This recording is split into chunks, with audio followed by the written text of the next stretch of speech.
Hello everyone, आप सभी का हमारे चैनल पे स्वागत है। आज के इस वीडियो में हम सीखने जा रहे हैं ट्रिगोनोमेट्री, त्रिकोणमिति के जितने भी इम्पोर्टेंट फॉर्मूले हैं ना क्लास 9 10th के लेवल के, वो सारे फॉर्मूले कैसे याद करते हैं, क्या शॉर्ट ट्रिक हैं, किस तरीके से करना चाहिए, वो मैं आपको इस वीडियो में सिखाने जा रहा हूँ। ये वीडियो स्पेशली फार्मूला बेस्ड है।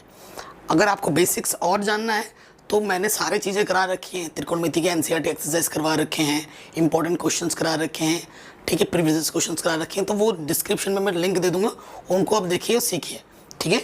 चलिए वीडियो को स्टार्ट करते हैं बिना किसी देरी के। वीडियो को आप लाइक कर दो क्योंकि आप बाद में भूल जाते हो। और आपको जिस भी टाइप की वीडियोज़ चाहिए ना, मुझे आप कमेंट कर सकते हो, मैं उस टाइप की वीडियोज़ आपके लिए बनाऊँगा, ठीक है। सो देखिए, सबसे पहले अगर मैं बात करूँ त्रिकोणमिति को अंग्रेजी में बोलते हैं ट्रिग्नोमेट्री। ट्रिगोनोमेट्री एक्चुअली इसका मतलब क्या होता है, मतलब जान लीजिए। तीन आकृति के बारे में हम जानते हैं। जो त्रिकोणमिति के जितने भी नियम कानून है ना, जो भी आप त्रिकोणमिति के जितने भी सूत्र हैं, फॉर्मूले हैं, कुछ भी बोल लो, वो जो लगता है वो कहाँ लगता है? वो लगता है समकोण त्रिभुज में। कहाँ लगता है? समकोण त्रिभुज में। समकोण त्रिभुज किसे बोलते हैं? जिसका एक कोण 90 अंश का होता है उसे हम समकोण त्रिभुज बोलते हैं। ए, ये बी और ये सी, इसका बी कोण 90 अंश का है, इसे क्या बोला जाता है? समकोण त्रिभुज,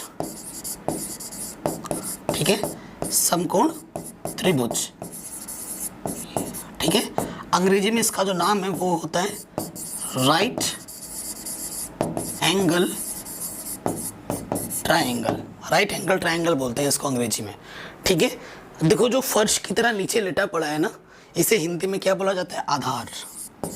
क्या बोला जाता है? आधार। और अंग्रेजी में इसको बोला जाता है बेस। अंग्रेजी में क्या बोला जाता है? बेस। और ये जो दीवार की तरह सीधी लंबी खड़ी हुई है ना, इसे बोला जाता है लंब। इसे क्या बोला जाता है? लंब। अंग्रेजी में बोला जाता है इसको परपेंडिकुलर। और 90 अंश के सामने वाली जो भुजा होती है, ठीक है, हमेशा ये वाली जो भुजा होगी 90 के सामने वाली, इसे बोला जाता है कर्ण। क्या बोला जाता है हिंदी में? कर्ण। अंग्रेजी में बोला जाता है हाइपोटेन्यूस, ठीक है। इन तीनों भुजा में जो सबसे बड़ी भुजा होती है, सबसे बड़ी लेंथ होती है, वो होती है हमारी कर्ण, हाइपोटेन्यूस, ठीक है। ये ध्यान रखिएगा, सबसे बड़ी भुजा, नोट करके लिख लीजिए, ठीक है, नोट, ठीक है, नोट। क्या? सबसे बड़ी भुजा, सबसे बड़ी भुजा क्या होती है? सबसे बड़ी भुजा कर्ण होती है, ठीक है। ये आप नोट कर लिख लीजिएगा, ठीक। ये बात आई समझ में? अच्छा, ये चीज़, ये जो चित्र मैंने बनाया है वो किस हिसाब से बनाया है? अगर आपका कोण यहाँ पर है, आपको सी के लिए बोला जाता है। देखो, और एक नोट क्या है, दूसरा नंबर नोट लिखिए।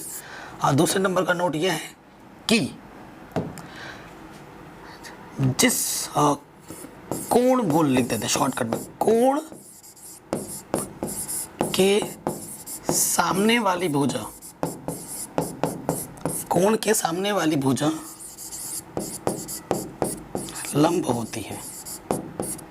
कोण के सामने वाली भुजा लंब होती है। हमेशा जिस कोण के लिए बोलेगा ना, वो उसके सामने वाली भुजा हमेशा लंब होती है। अभी मैं आपको बना के भी दिखाऊंगा, ठीक है।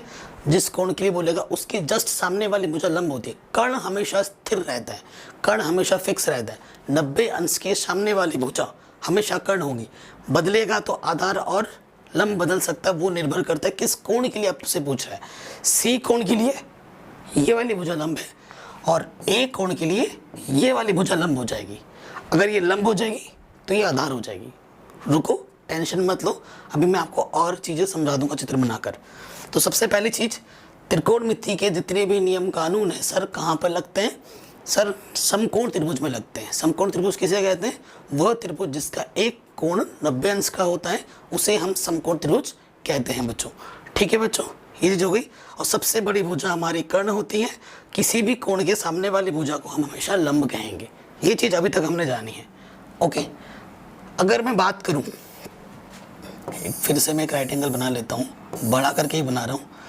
नाम दे दो इसका ए, बी और ये सी। अब देखना, एंगल के हिसाब से बात करूँगा, ठीक। 90 अंश का कोण है, समकोण त्रिभुज है, समकोण त्रिभुज में एक प्रॉपर्टी लगती है जिसे हम बोलते हैं पाइथागोरस प्रमेय।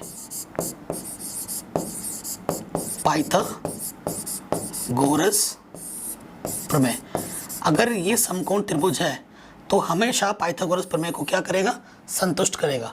पाइथागोरस प्रमेय क्या होती है कि अगर तुम कर्ण का वर्ग करो, अगर तुम कर्ण का वर्ग करो वो किसके बराबर होगा, आधार का वर्ग प्लस लंब का वर्ग करके अगर तुम जोड़ दोगे तो वो हमेशा कर्ण के वर्ग के बराबर आएगा।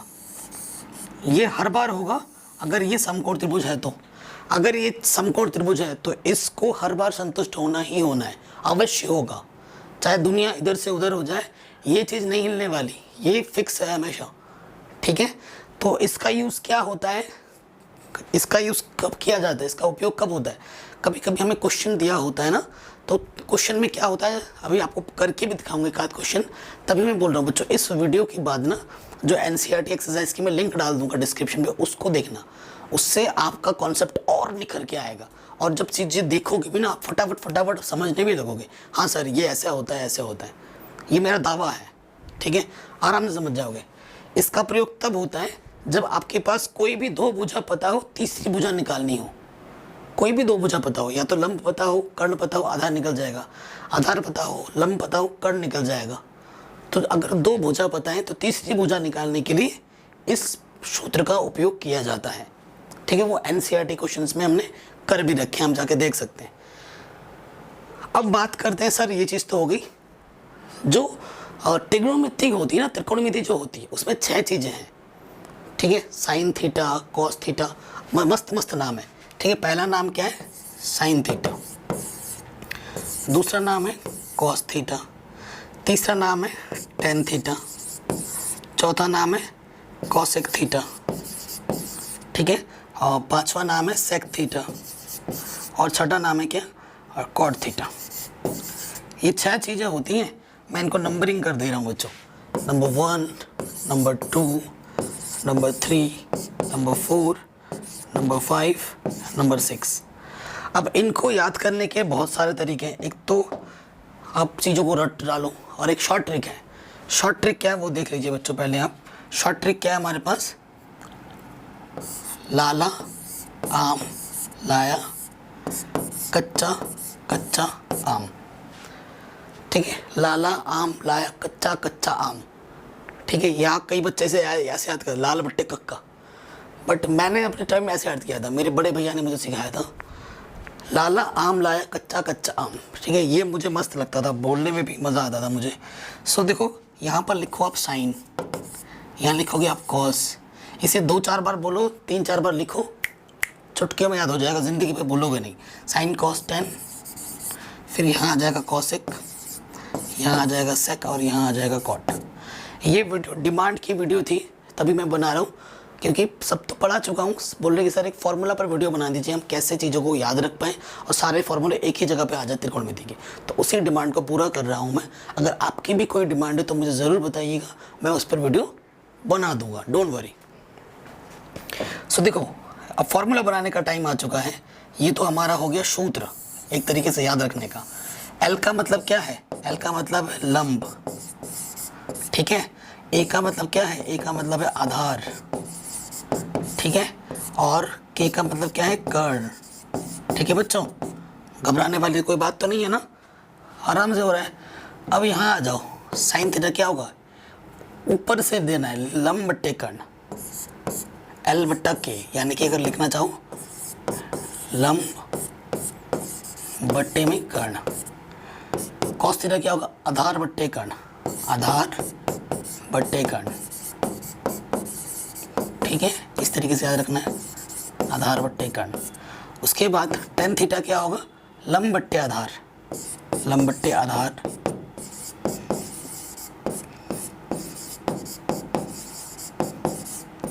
ठीक है, आशा कर रहा हूँ मेरी राइटिंग आपको समझ में आ रही होगी। अब कॉसेक क्या होगा, नीचे से ऊपर जाओगे, कर्ण बट्टे लंब। कर्ण बट्टे लंब क्या होता है, देखो साइन का उल्टा होता है कॉसेक। कर्ण बट्टे लंब लोगे तो कॉसेक, नीचे से जब लोगे, कॉसेक क्यों लिख रहा हूँ, यहाँ जाएगा कर्ण बट्टे में लंब। ठीक है बच्चों। उसके बाद सेक, कर्ण बट्टे आधार, बोले तो ये के बट्टे लिखा ना, कर्ण बट्टे आधार।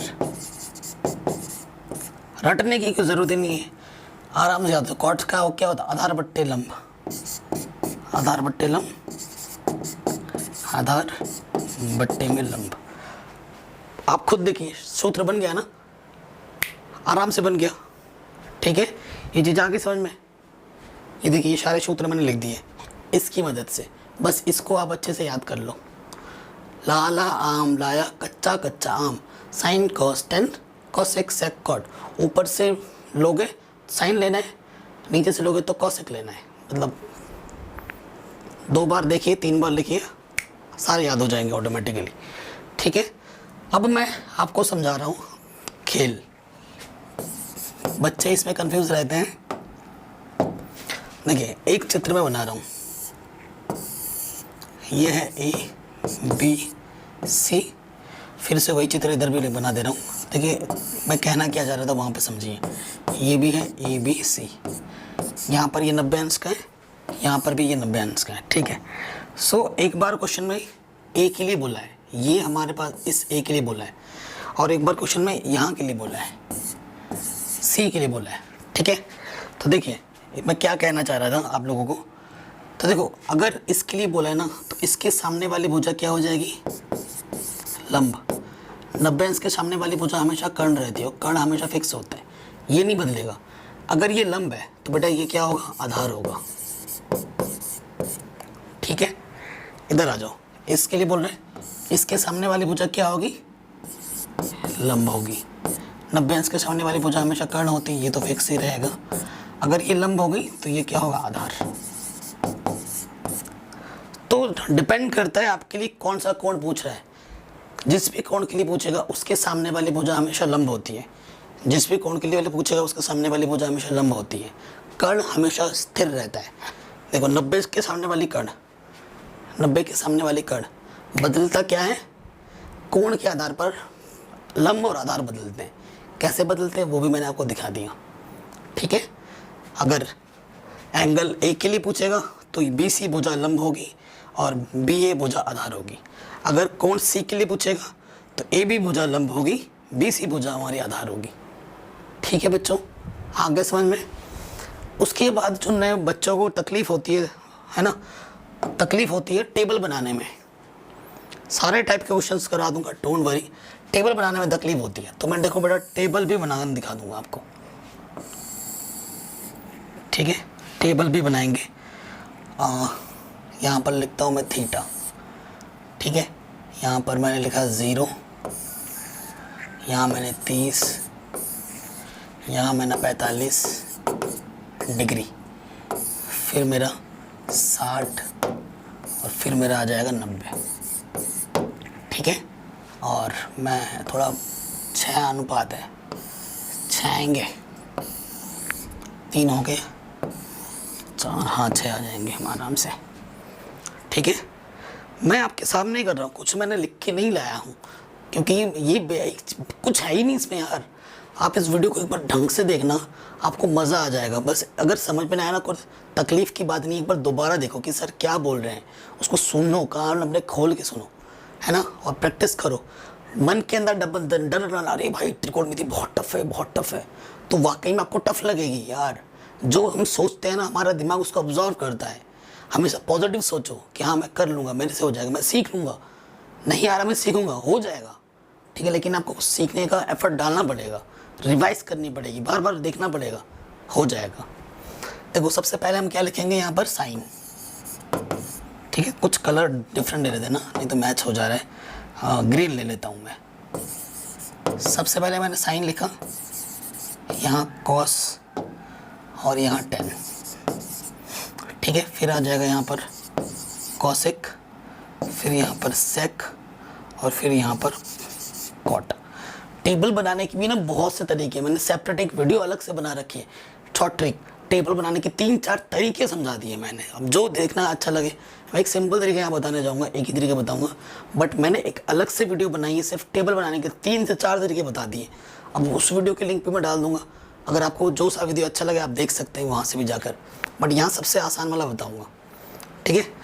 देखो मैंने कैसे याद किया था वो तरीका मैं आपके साथ शेयर कर रहा हूँ। साइन के लिए मैंने याद किया था, सिर्फ और सिर्फ साइन वाली या तो लाइन पूरी याद कर लो। अगर ये भी याद नहीं कर सकते तो और एक तरीका है हमारे पास, ठीक है। अगर मैं बताऊँ साइन, देखो मैंने तो पूरा याद कर लिया था पहला वाला लाइन क्या है, साइन 0 की वैल्यू 0 होती है, साइन 30 की वैल्यू 1/2 होती है, इसकी वैल्यू 1/√2 होती है, इसकी वैल्यू √3/2 होती है, और इसकी वैल्यू होती है 1। ये लाइन मैंने याद कर ली थी अपने टाइम पे, ठीक है, लेकिन मुझे ट्रिक उस टाइम में नहीं पता था, मैंने ये लाइन याद कर ली थी। बट मैं आपको ट्रिक भी बता रहा हूँ, अगर आपको लाइन याद कर सकते हो तो अच्छी बात है, ठीक है, वरना याद नहीं कर सकते हो क्या कर सको, पहले लिखो 0 के बट्टे में क्या लिखो, कितने हैं हमारे पास 1 2 3 4 5, ठीक है ना। तो ये चीज़ आ जाएगी। देखो क्या करना है ना, 0 लिखा, पहले 0 से स्टार्ट करना है, 0/4 लिखना है। देखो किस, और इसका लेना है वर्गमूल, 0 के बट्टे में कुछ भी हो 0 होगा, और 0 का वर्गमूल 0 आ गया 0। उसके बाद देखो क्या लिखना है, 1/4, 1 का वर्गमूल 1, 4 का वर्गमूल 2 आ गया 1/2। फिर लिखना है आपको 2/4, 2 1 कम 2, 2 दूनी 4, 1 का वर्गमूल 1, 2 का वर्गमूल बनता नहीं है, ये देखो 1/√2। फिर आ जाएगा 3/4 का वर्गमूल, तो √3 का ये रह जाएगा, 4 का वर्गमूल 2। फिर आ जाएगा 4/4 का वर्गमूल, 4 1 कम 4, 1 का वर्गमूल 1, 0 1/2, 1/√2, √3/2 1, है ना। ये ट्रिक आ गई देख के समझ में। अब ये ट्रिक याद कर लो या फिर ये लाइन याद कर लो, मैं तो कहूँगा लाइन याद कर लो, ट्रिक भी याद रखो जो आपको सही लगे। उसके बाद क्या करना है, साइन हो गया, कॉस पे ऑटोमेटिकली बन जाएगा, जो यहाँ है उसको यहाँ लिखो, जो यहाँ है उसको यहाँ लिखो, ठीक है, बीच वाला बीच में रहता है, ठीक है। फिर ये वाला यहाँ आ जाएगा और ये वाला यहाँ आ जाएगा, ठीक है। साइन हो गया, उसको इधर, उसको इधर, बीच वाला, फिर उसको उधर, उसको उधर, आराम से हो गया। अब आपको 10 निकालना है ना, 10 क्या होता है ना, 10 होता है साइन बट्टा कॉस। अब ये जो भी निकालना है आपने उसको बट्टे में कर दो, 0/1 0 आ जाएगा, ठीक है। इसके देखो इसको भाग करोगे, इसके बट्टे में 2, इसके बट्टे में 2 कट गया, 1/√3 आ जाएगा, ठीक है। अगर मैं आपको भाग करके दिखा रहा हूँ ना तो भाग करके दिखा देता हूँ, 1/2 √3/2, 2 से 2 कटा, यहाँ आ गया 1/√3। देखो इसको भाग देना, 1/√2, 1/√2, ऊपर नीचे सेम टू सेम कट के 1 आ गया, ठीक है। फिर देखिए इसको भाग देना, √3/2 भागा 1/2, इसके बट्टे में 2, इसके बट्टे में 2, √3/1 √3, 1/0 किसी के बट्टे में 0 होता है तो उसको बोलते हैं हम अपरिभाषित,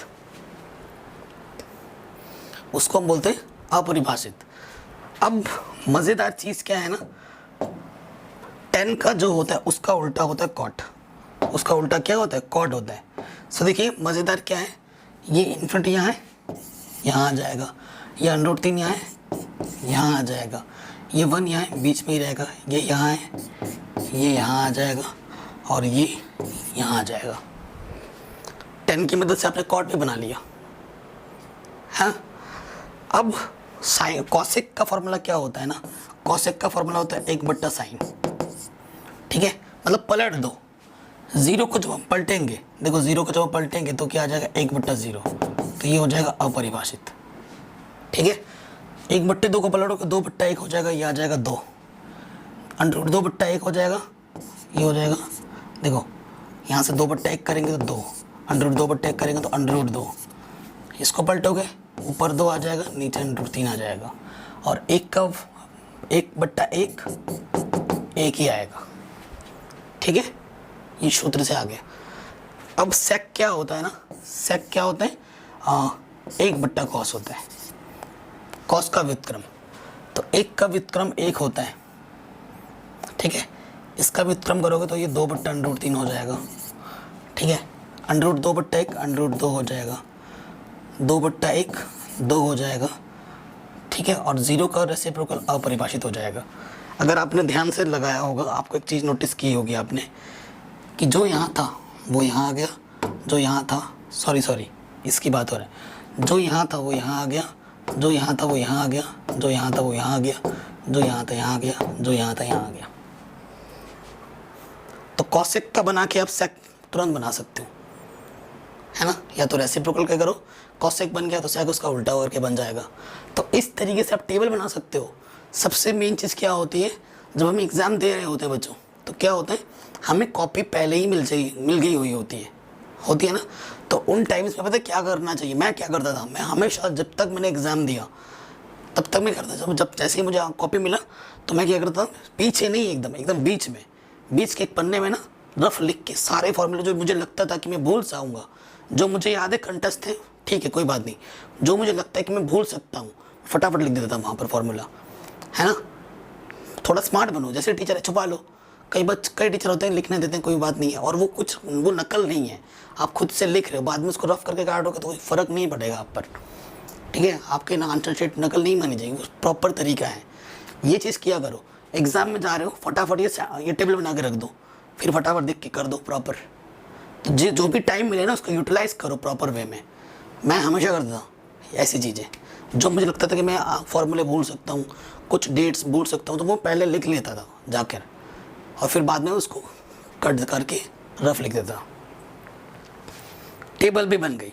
अब टेबल अगर आपको याद हो जाएगा ना, तो हर टाइप की प्रॉब्लम जो है साइन 30 कॉस 45 ऐसे करके जोड़ घटाने गुणा भाग करके जो क्वेश्चन आते हैं ना, चुटके में करोगे। प्रश्नावली 8.2 इसी टेबल पर है, मैंने करा रखा है, लिंक मैं दे दूंगा डिस्क्रिप्शन पे, देख लेना आप।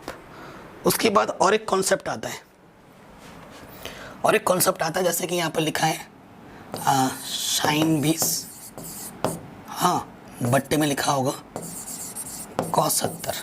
अब इनके मान हमें नहीं पता होते हैं, पता है क्या, नहीं पता है हमें, मान पता है 0 के, 30 के, 60 के, है ना, 45 के और 90 के, इन सब के मान हमें पता है, लेकिन 20 70 के मान नहीं पता है।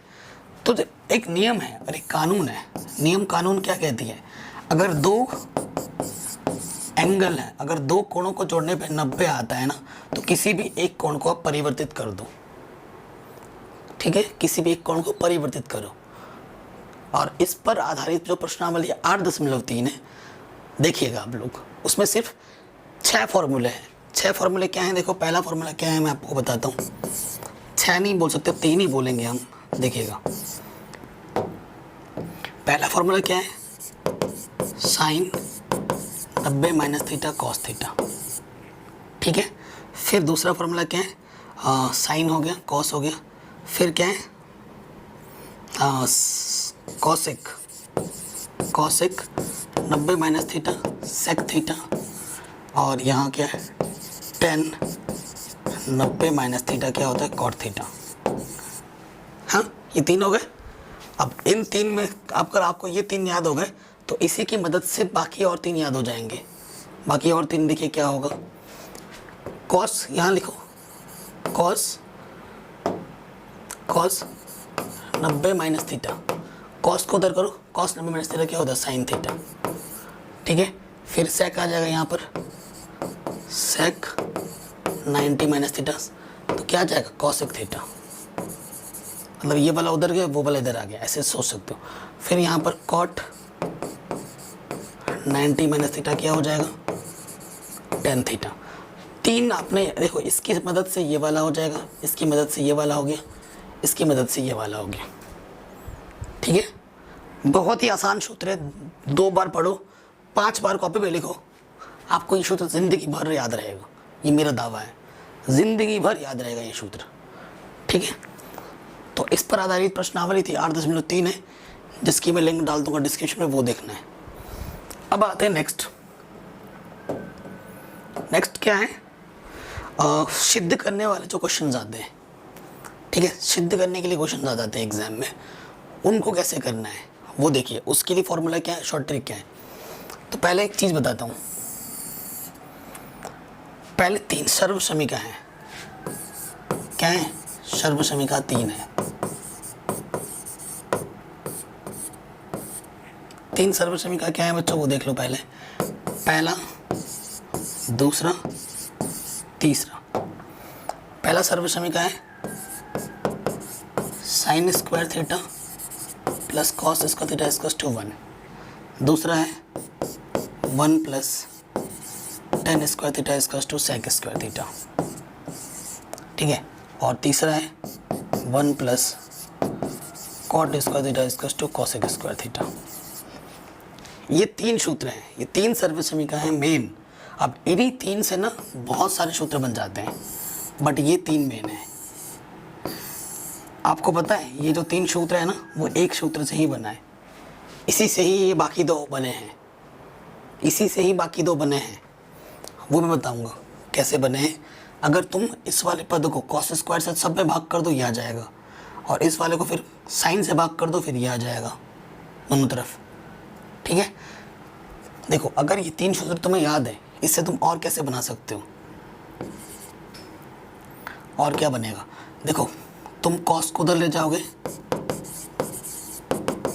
ये प्लस का उधर आके क्या हो गया माइनस का, तो तुम 1 माइनस कॉस स्क्वायर थीटा की जगह पे क्या रख सकते हो, साइन स्क्वायर थीटा। या फिर तुम क्या कर सकते हो, अब की बार कॉस को इस तरफ रखो,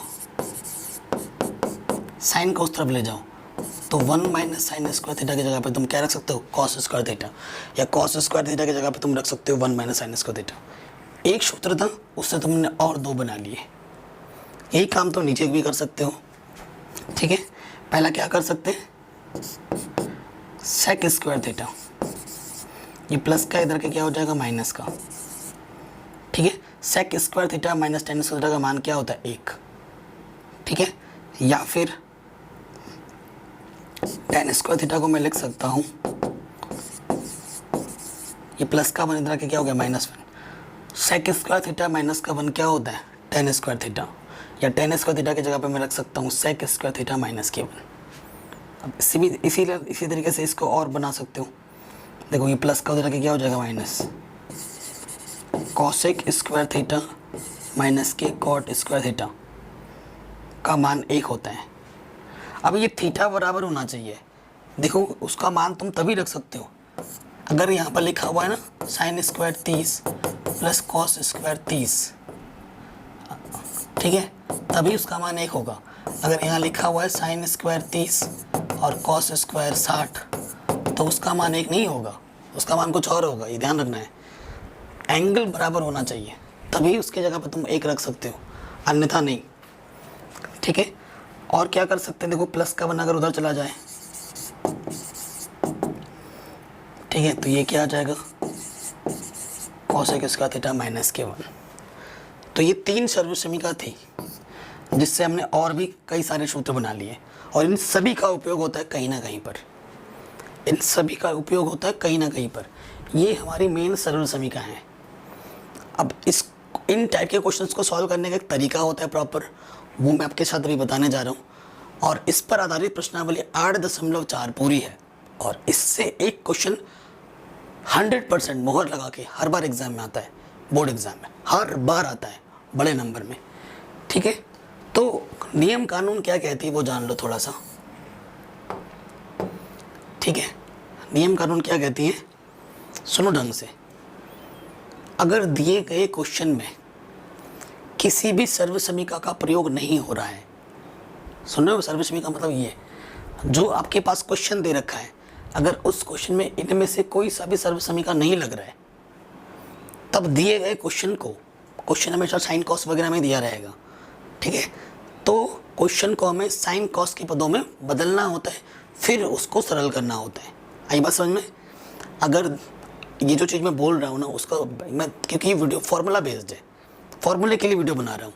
अगर क्वेश्चन सॉल्व करोगे, फार्मूले जान जाओगे, तो आपका कॉन्सेप्ट यहाँ से यहाँ आ जाएगा, ठीक है, मज़ा आ जाएगा। तो उनको ज़रूर देखना जो मैं बार बार बोल रहा हूँ। सुनिए, अगर किसी क्वेश्चन में इन सर्वोच्च समीकरण का प्रयोग नहीं हो रहा है, तो फलन को साइन और कॉस में बदलना है। इसका मतलब क्या है, अगर सपोज करो क्वेश्चन आपको दे रखा है यहाँ पर साइन कॉस में बदलना है ना, तो अगर साइन और कॉस तो खुद में साइन कॉस है, बचे क्या, टेन बचा, तो टेन थीटा की जगह पर हम रख सकते हैं साइन थीटा बट्टे कॉस थीटा, ठीक।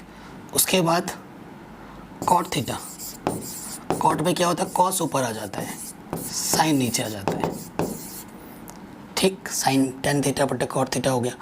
उसके बाद आ जाता है कॉसेक थीटा। कॉसेक थीटा क्या होता है, 1/sin थीटा। फिर सेक थीटा की जगह पे लिख सकते हैं 1/cos थीटा। तो अगर टेन आए, कॉट आए, कॉसेक आए, सेक आए, तो क्वेश्चन में सर्वसमीका का प्रयोग नहीं हुआ है, तो टेन को लिखना है sin/cos के रूप में, कॉट को लिखना है cos/sin के रूप में, कॉसेक को लिखना है 1/sin के रूप में, सेक को लिखना है 1/cos के रूप में। फिर जाके उसको हल करना है, ठीक है। और एक चीज़ जान लो बच्चों, और एक फॉर्मूला है, नोट। क्या है फॉर्मूला, कि कॉट थीटा का जो होता है 1/tan थीटा होता है, या tan थीटा को लिख सकते हो तुम 1/cot थीटा। ये सूत्र भी कभी कभी लग जाता है, ठीक है। और एक सूत्र मैं बताना चाहूँगा आपको कि साइन थीटा गुणे कॉसेक थीटा का मान 1 होता है। बस शर्त यह है कि ये थीटा और ये थीटा बराबर हो। नंबर 2, अगला क्या है, tan थीटा गुणे कॉट थीटा, इसका मान भी 1 होता है। और नंबर 3, सेक थीटा गुणे कॉस थीटा, इसका मान भी 1 होता है, ठीक है। साइन गुणा कॉसेक थीटा बराबर होना चाहिए। अगर ये 40 है तो इसको भी 40 होना पड़ेगा, तभी जाके उसकी जगह तुम 1 रख सकते हो। एक 40 है, दूसरा 50 है, काम नहीं चलेगा, ठीक है। तो ये 3 सूत्र हैं। तो क्लास 9 10th के लेवल में जितने भी सूत्र होते हैं मैंने सारे लिखवा दिए, कैसे याद रखना है वो भी मैंने बता दिया, शॉर्ट ट्रिक भी बता दिए। अब आपकी जिम्मेदारी बनती है आप किस तरीके से इसको रिवाइज करते हो, किस तरीके से इसको प्रैक्टिस करते हो। इसको देखने के बाद अगर आप मेरे नीचे गए दिए हुए वीडियोस को देखेंगे ना, सोने पे सुहागा हो जाएगा, मज़ा आ जाएगा। ये वीडियो से ज़्यादा नीचे जो मैंने वीडियो दे रखी वो ज़्यादा इंपॉर्टेंट है। प्लीज़ गाइस उनको ज़रूर देखना। चैनल पे अगर आप नए होते तो सब्सक्राइब करो, नोटिफिकेशन बेल को प्रेस करो और इस वीडियो को हर जगह शेयर करो। जय हिंद और अपना ख्याल रखो।